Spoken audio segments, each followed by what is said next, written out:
সালাম আলাইকুম, welcome back to the channel, welcome back to the page. আজকে আমি এই মুহূর্তে দাঁড়িয়ে আছি মেসার্স বিসমিল্লাহ মোটরসে। এটা হচ্ছে উত্তরা বাজাজের অথরাইজড একটি শোরুম। শোরুমের ডিটেলস এবং ইনফরমেশন এই ভিডিও ডিসক্রিপশনে থাকবে। এখন টপিকে ফিরি। তো এই হচ্ছে আমাদের আজকের রিভিউ ইউনিট। আজকের ভিডিওর প্রসঙ্গ হচ্ছে এই বাইকটা আমি এত দেরি করে কেন করতেছি, এটার উত্তর আমি একটু পরে দিচ্ছি আপনাদের।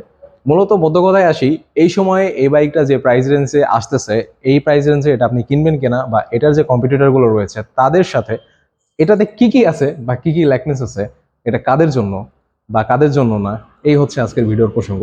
তো চলুন ভিডিও শুরু করি। Welcome back. যেটা বলতেছিলাম, এই হচ্ছে major changes. By the way, এখানে কিন্তু শুধুমাত্র এবিএস দেওয়া হয়নি। এইটার যে ডিস্ক প্লেট, এটা হচ্ছে ডাবল ডিস্কের ডিস্ক প্লেট। আমি আমার এই সম্পর্কে আমি বলতে গেলে 1 বছরের অনেক আগেই আমি ভিডিওটা করছিলাম single disc versus double disc. ওইটাতে কিন্তু তুলনামূলক কম্পেয়ার করা ছিল। আমি যাই হোক, ভিডিওটার যে লিঙ্ক ওটা আমি আই বাটনে দিচ্ছি, অনেকে দেখে নিতে পারেন। বাট এটা বলার কারণ হচ্ছে, আমি ওখানে বলছিলাম যে সিঙ্গেল ডিস্কের সাথে আসলে ওই ছোটো ডিস্কটা যায় না ভাই। কারণ 150cc সেগমেন্টের মধ্যে 240 mm এর ডিস্ক প্লেট, যেটা প্লাটিনাতে দেওয়া হতো, ডিসকভার 110 বা 125-এ দেওয়া হতো। ভাই 150 সিসির একটা গাড়িতে তো অবশ্যই ভালো মানের ব্রেকিং সিস্টেম দরকার না? অ্যাটলিস্ট থ্যাংক ইউ বাজাজকে এই বড় একটা ডিস্ক দেওয়ার জন্য, যেটা ডাবল ডিস্কে ব্যবহার করা হয়, তার সাথে এবিএস অ্যাড করার জন্য। আর মজার বিষয় হচ্ছে, পেছনে কিন্তু ওখানে আরএলপি সেন্সর দেওয়া আছে, হিউজ। দেখেন এই যে আরএলপি যে সেন্সরটা, এটার মূলত কাজ হচ্ছে বাইকটা যাতে হুইলি না হয়ে যায় হঠাৎ করে, বা স্টপই না হয়ে যায়। দুটার জন্যই এটা কাজ করে। কাইন্ড অফ, আমি বলবো না যে এটা ট্র্যাকশন কন্ট্রোলের মতন, বাট কিছুটা এটা সেফটি হিসেবে কাজ করে। অলরাইট, এবারে হচ্ছে বাইকটা আপনাদেরকে দেখাই। আসলে বাইকটা দেখানোর মতো আপনাদেরকে কিছুই নেই ভাই। পালসার হচ্ছে আমাদের মানে 90 দশকের যৌবনের প্রথম প্রেম, এটা অস্বীকার কেউ করবেন না আমি জানি। তো যাই হোক, ডিজাইন নিয়ে বেশি কিছু বলবো না, কারণ এটা আমরা চালিয়ে অভ্যস্ত, দেখে অভ্যস্ত, দেখে দেখে বড় হয়েছি ভাই। তো যাই হোক, লেজেন্ডারি একটা model, old school look, but কিছু কিছু চেঞ্জেস করা হয়েছে, এটার জন্য বাজাজকে আবারও থ্যাংক ইউ। আর এবারে আসি এই বাইকটার ইঞ্জিন নিয়ে। বর্তমান সময়ে মার্কেটে যে বাইকগুলো অ্যাভেলেবেল রয়েছে, প্রাইস অনুযায়ী পাওয়ার অফার করতেছে, বেটার মাইলেজ অফার করতেছে, বাট স্টিল এরপরেও এটা কেন এখনো মার্কেটে অ্যাভেলেবল, বাজাজ এটাকে কেন রাখছে, এইটার উত্তর যদি আপনারা খুঁজতে যান তাহলে দেখবেন এটার হচ্ছে সেলিং হিস্টোরি। ভাই মান্থলি কিন্তু এটার ভালো একটা ইউনিট সেল হইতেছে কন্টিনিউ। সো ওই পয়েন্ট অফ ভিউ থেকে আপনি বলতে পারবেন না যে বাইকটা খারাপ, ঠিক আছে?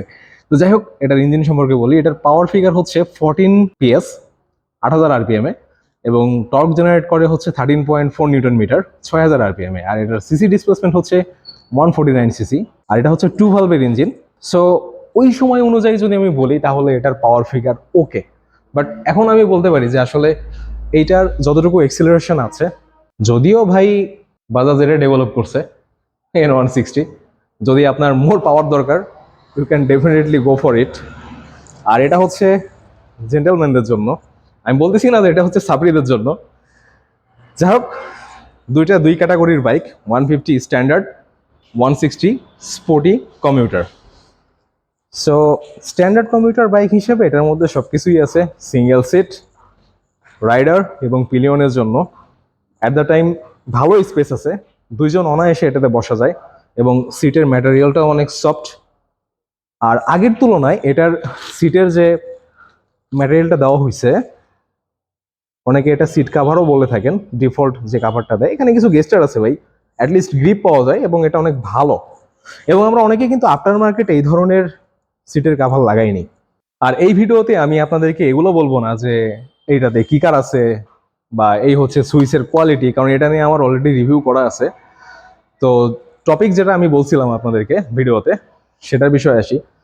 এটার প্রাইস হচ্ছে 2,03,000 টাকা সামথিং, আমি ভিডিওর ইয়েতে দিয়ে দিচ্ছি। তো এই প্রাইসে আপনারা পাচ্ছেন x blade single disc, Gixxer monotone, তারপরে আসি আপনার হিরো হাঙ্ক 150 এবিএস। তো এগুলোর মধ্যে আপনি এটাই কেন কিনবেন? ওয়েল, আমাদের কাছে অনেকেই আমরা এই ধরনের মেন্টালিটি থাকি যে আমার বাইকটা অনেক শক্তপোক্ত হইতে হবে। টু বি অনেস্ট ভাই, পালসার সিরিজটা হচ্ছে বাংলাদেশের মধ্যে one of the best hardest bike বা শক্তপোক্ত বাইক। এটা কিন্তু আমরা অস্বীকার করি না। এর পেছনের কারণ হচ্ছে এটার ফুল মেটাল ট্যাঙ্কি, না এখানে কোনো প্লাস্টিক কিট আছে, টোটাল হচ্ছে মেটাল। এবং এটার ট্যাঙ্কাউল যেটা ব্যবহার করা হয় না, ট্যাঙ্কাউলটা এখন প্লাস্টিক দেওয়া হয়, ইয়েস। এখন এটা প্লাস্টিক দেওয়া হয়, কিন্তু আগে যেটা আসতো না আপনার ইউজি 4.5 বা ইউজি 4, ওগুলাতে এটা কিন্তু মেটাল দেওয়া হইতো। আর যারা এটা কিনেন তারা মূলত ক্লাসিক লাভার, প্লাস দেখা যাচ্ছে যে তাদের স্পিড নিয়েও তো টেনশন নাই, মাইলেজ নিয়েও অত টেনশন নাই, এই মডেলটাই লাগবে, আমার এটাই দরকার। আসলে স্টিল এই ক্যাটাগরির কাস্টমারই এটার বেশি। সো আমাকেও যদি কেউ বলে যে ভাই আসলে আপনি হলে কোন বাইকটা কিনতেন, আমি তখন বলে দিই যে ভাই আসলে বাইক একটা ইমোশন, এবং অবশ্যই ইমোশন, কারণ এটা একটা ভালো লাগার জিনিস। আপনি যখনই কিনবেন একটা বাইক কিনে পরে কিন্তু আর ওটা মানে মনের দিক থেকে সন্তুষ্ট না হলে ঝামেলা আছে ভাই। সো আমার মনে হয় যে যারা যে বাইকটা পছন্দ করি টেস্ট রাইড দিই অ্যাটলিস্ট, তারপরে আপনার সিদ্ধান্ত আপনি চেঞ্জ করেন। বাট যেটা আপনার ড্রিম বাইক ওটা আপনি অবশ্যই টেস্ট রাইড দিবেন, তারপরে ওটা নিয়ে মতামত। তো 2,03,000 টাকা প্লাস মাইনাসে এই বাইকটা কেমন হবে দেখেন। এখানে হচ্ছে 80 সেকশনের টায়ার ব্যবহার করা হয়েছে, যেটা এক্সব্লেডও দেওয়া হয়, একই সেকশনের টায়ার।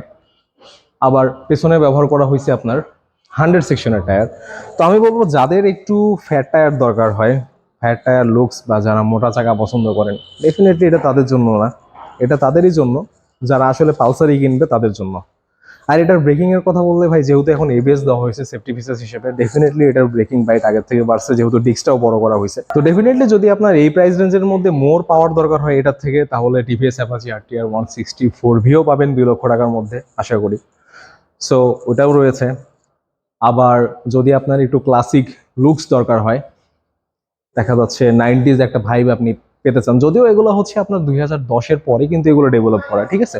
তো সেদিক থেকে যদি আপনি মনে করেন যে হ্যাঁ আমার পালসার দরকার, পালসারের একটা স্টাইলিস্ট যে লুকসটা এটা আমার পছন্দ, তাহলে আপনি এটা নিতে পারেন। যদি আপনার পালসার পছন্দ থাকে, এমন না যে বাইকটা খারাপ, আপনি বাইকটা কিনে আপনার কয়েকদিন পরে সমস্যা হবে, পার্টস পাচ্ছেন না, বা দেখা যাচ্ছে মেনটেনের কোনো সমস্যা হচ্ছে না। বাজাজ কখনোই পার্টস নিয়ে কোনো কম্প্রোমাইজ করেনি ভাই। এমন হয় নাই যে কেউ পার্টসের জন্য ভোগান্তিতে পড়ছে আর কি, অ্যাটলিস্ট আমি যতটুকু জানি। বাট আপনার যদি এইটার যে স্পেসিফিকেশন এটার বাইরে যদি কোনো কিছু প্রয়োজন হয়, তাহলে this is not for you. যদি আপনার এটা স্পেসিফিকেশন অনুযায়ী ঠিকঠাক মনে হয়, তাহলে দিস ইজ ফর ইউ। আর এখন আমি বলবো যে এইটা যেটা আমি এতক্ষণ ধরে বলতে চাচ্ছিলাম, ভিডিওর মূল যে কথাটা, সেটা হচ্ছে 2 লক্ষ টাকা 3,000 টাকা আমি বাজাজকে দিচ্ছি, বাজাজ আমাকে কি দিচ্ছে? জাস্ট ওল্ড স্কুল একটা মডেল। আমি এটার পক্ষপাতী না। কেননা আমি আপনাদেরকে বলি, বর্তমান বাজারে যে বাইকগুলো রয়েছে, এলইডি হেডলাইট, তারপরে আপনার ফুল ডিজিটাল মিটার, অনেকগুলোতে তো আপনার এক্স কানেক্টেড আছে, আপডেট যে ফিচার্সগুলো এগুলো আছে। সো আমি মনে করি যে এটার প্রাইস কিছুটা কম রাখতে পারতো, যেহেতু বাজাজের এখন অপশন আছে N160। সো আমি ওই দিক থেকে বলবো যে এটার প্রাইস আর একটু কম রাখলে এটা ভ্যালু ফর মানি বাইক হতে পারতো। আপনাদের মনে আছে নিশ্চয়ই পালসার নিয়ন নামে একটা সিরিজ ছিল, যেটা প্রবাবলি 1,54,000 টাকা প্রাইস নির্ধারণ করা ছিল। কেন ইমাজিন, পালসার সিরিজ 1,54,000 টাকা, সিঙ্গেল ডিস্ক কিন্তু ওটাও ছিল Pulsar Neon, same engine, same configure, graphics আলাদা, কিছু কিছু চেঞ্জেস ছিল। বাট হ্যাঁ, ইয়েস, ওটা ছিল ভ্যালু ফর মানি। আমি বলতেছি না যে এতটাও দাম কমাইতে হবে, বাট এটার দাম কিছুটা কমাইলে এটা ভ্যালু ফর মানি বাইক হতে পারতো। আর এটার বিষয়ে আরেকটু কথা বলি, সেটা হচ্ছে আমরা অনেকেই চাই যে লো মেনটেন্যান্স বাইক, লো মেনটেন্যান্স বাইকের মধ্যে কিন্তু পালসার সিঙ্গেল ডিস্ক পড়ে। কেন পড়ে আমি বলি আপনাদেরকে। এখানে ডুয়াল শক স্প্রিং লোডেড গ্যাস চার্জ যে সাসপেনশনটা দেওয়া হয়েছে, এটা অনেক মেনটেন্যান্স ফ্রি একটা সাসপেনশন। কারণ অনেক সময় মনোশকের থেকে কিন্তু এগুলো অনেক হার্ড ভাই, মনোশক ভাঙার অনেক রেকর্ড আছে। কারণ এই ধরনের গাড়িগুলোতে আমরা 2-3জনও চলে থাকি, বাট মনোশক যে গাড়িগুলোতে দেওয়া হয় 3জন চললে অনেক সময় ভেঙে যায়, এই রেকর্ডও বাংলাদেশে আছে। আর এটা হচ্ছে দেখেন ফুল চেন খাবার দেওয়া আছে। সো এটার চেন মেনটেন্যান্স কিন্তু একবারেই লো মেনটেন্যান্সের দিক থেকে, কারণ এখানে আপনি চেন ঘন ঘন আপনাকে লুপ করতে হবে না, এক্সট্রা ডাস্ট চেন নষ্ট করবে না, সব ঠিক আছে।